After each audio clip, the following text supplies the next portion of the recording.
with a couple of high round kicks. Croker's got the reach advantage, and again, he talked about moving a lot. I don't think he wants to get in there and try to match muscle with Gene McComb.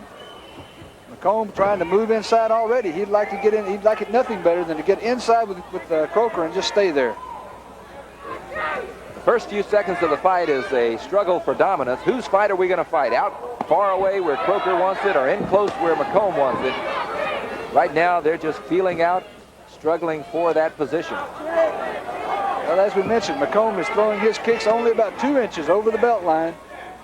He's not going to worry about trying to kick anybody in the head. He's just going to try to wear them down, take away some of their snap, take away some of their endurance.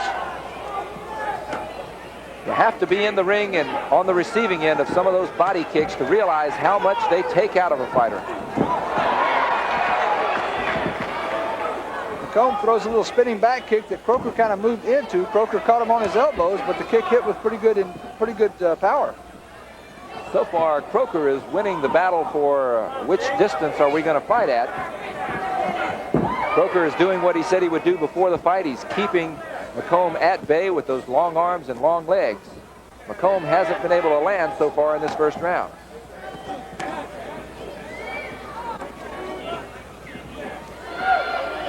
Inside 30 seconds here in the first round.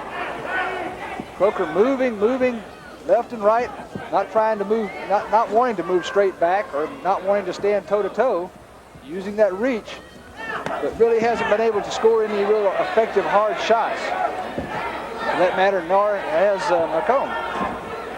McComb likes a fighter who'll stand in there and go toe-to-toe with him. Bob Thurman, the world champion, did that and was dropped in the third round of their fight. That's the end of round number 1. We're scheduled for 2, scheduled for 9.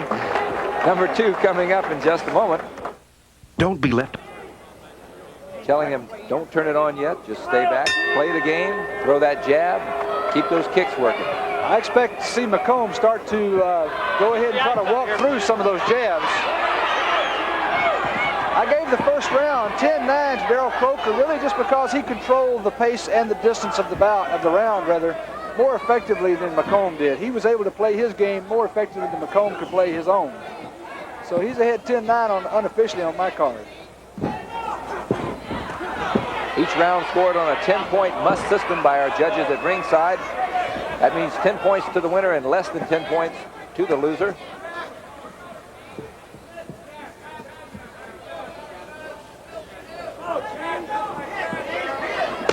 Croker out there throwing a lot of front leg kicks, and McComb doesn't want to walk through those kicks. It's one thing to walk through a jab, it's a whole other thing to try to step through a front leg side kick.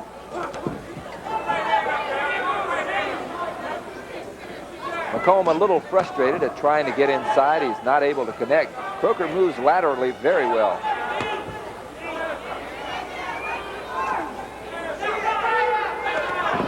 Another kick to the head by Croker. Those kicks count on the judges' scorecard. In an even round, the more effective kicker would get the nod for that round. McComb's having his trouble here trying to figure Croker out, cut off the ring, get in there where he can unload the hands.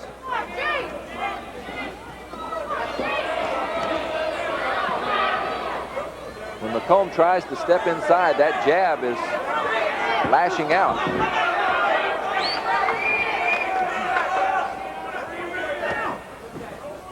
There's a fake side kick coming in with the left hand. Well, McComb tending to hold back a little bit and then try to blow across, blitz across, but not really effective. Yeah. He's coming over top when your hands are down. Keep that right hand open. Shooting jab. Moving straight back. Don't move straight back. Move lateral. You're looking good. You got that round. Carl Beeman, a very ring-wise veteran, is working in the corner. You heard him say, use that lateral movement. Don't move straight back. Croker's been very effective at using the lateral movement, using the kicks and the jab in these first 2 rounds. I gave again the second round, again a 10-9 round for Daryl Croker. I've got him up by 2 after 2 rounds. He seems very tentative with his hands. He doesn't want to get in there and mix hands with McComb, but his kicking and his reach certainly is serving him well at this point, is Daryl Croker.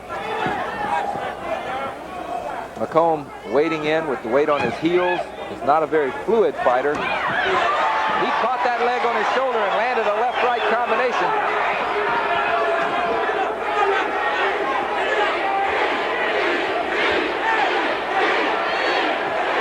Crowd reacting to 2 punches by McComb. They haven't had much to cheer for their hometown favorite yet.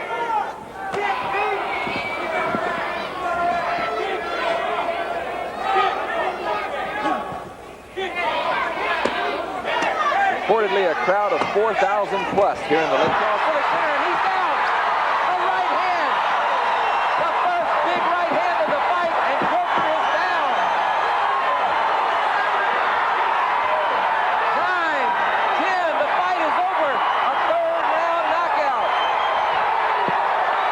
A third round knockout, the first big punch of the fight, and Daryl Croker goes down.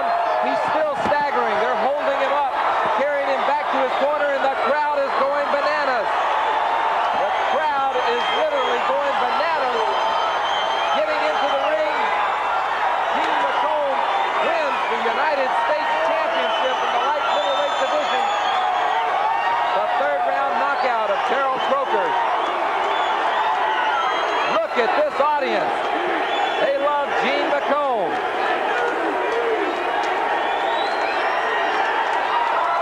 There's pandemonium in the Lake Charles Civic Center. Unbelievable pandemonium. John Worley is going to have to fight his way across this. Look at this right hand now. Croker controlling the fight for 2 rounds.